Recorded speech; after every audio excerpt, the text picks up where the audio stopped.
Okay, this session is going to be showing you how to do back kick, sparring back kick, or in the kicking kids, I think it's called counter back kick. Alright, in fact there is a name for counter kick, it's called bada chagi. So we call it dwit bada chagi, back counter kick. Okay, it's quite different. Don't confuse this with back piercing kick that we've got in technical kicking. It is two completely different kicks, okay, or different actions. So whilst there is some similarity between the two, this is just what we use in free sparring and in pad drills. So before we get into the kick itself, I just want to work on the mechanics, the body mechanics of how the leg works itself. So Mrs. Ross is just going to hold the pad low on the ground here. So we're taking anything.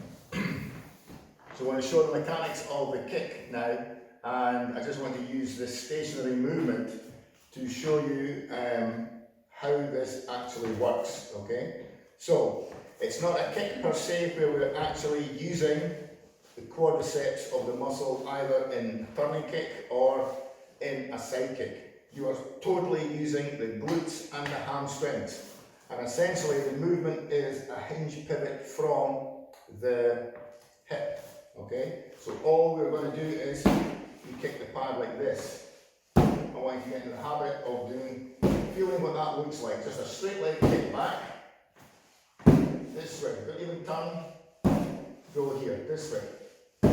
Then you can bend the foot a little bit, so you can see the sole of the foot is now pointing towards the pad.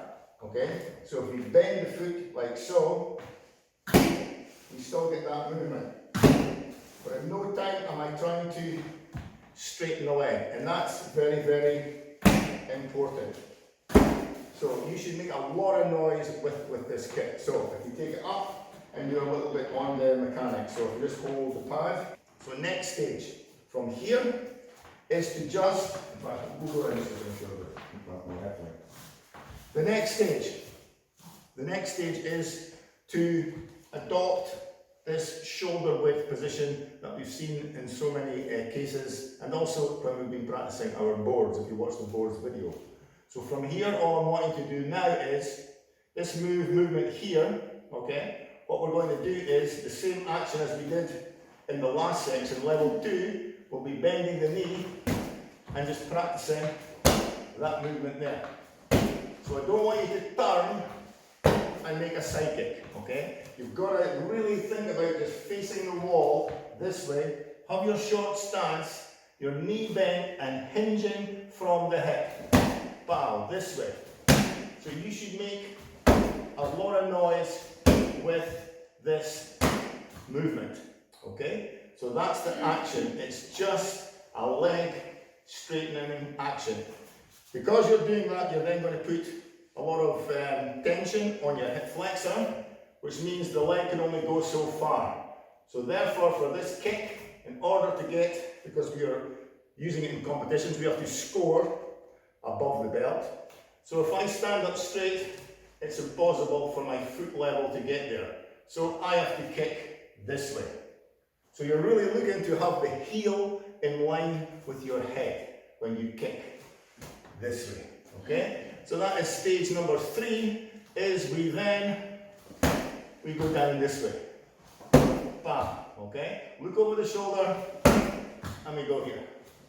And that way, you can see the kick, and you should have the heel and the head exactly the same. The next stage is to make the spin.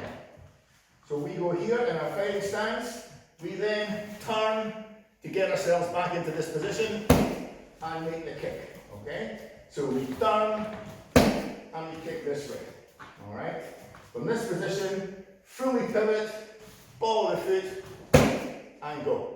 So you can hear we're making a lot of noise with this, and it's a very powerful kick because we're using very powerful muscles.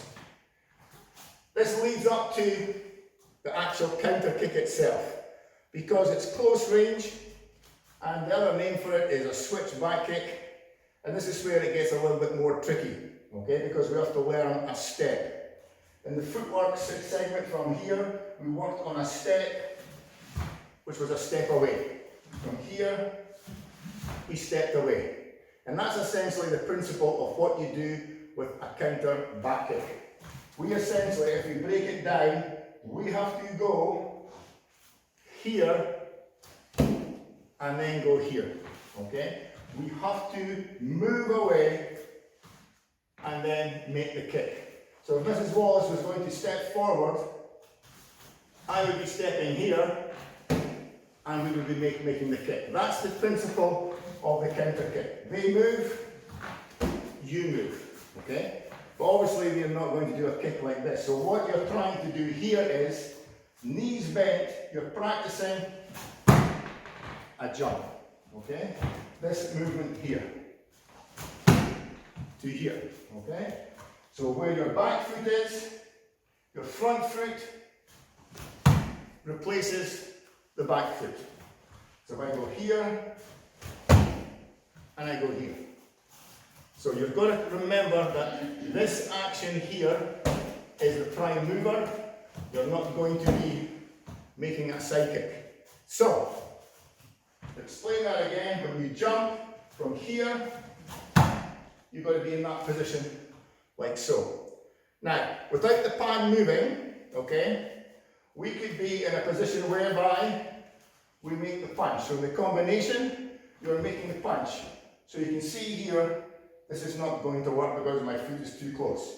So the combination for a red belt in the kicking kids, or anybody in free sparring, we make the punch, and then we have the counter kick, bang, and then we come free, okay? So we punch, and then we come free, okay? The next one, the last one is, your target is coming forward, okay? So if Mrs. Wallace does a foot to foot, I want to be doing this, okay? As she comes forward, I want to be doing this.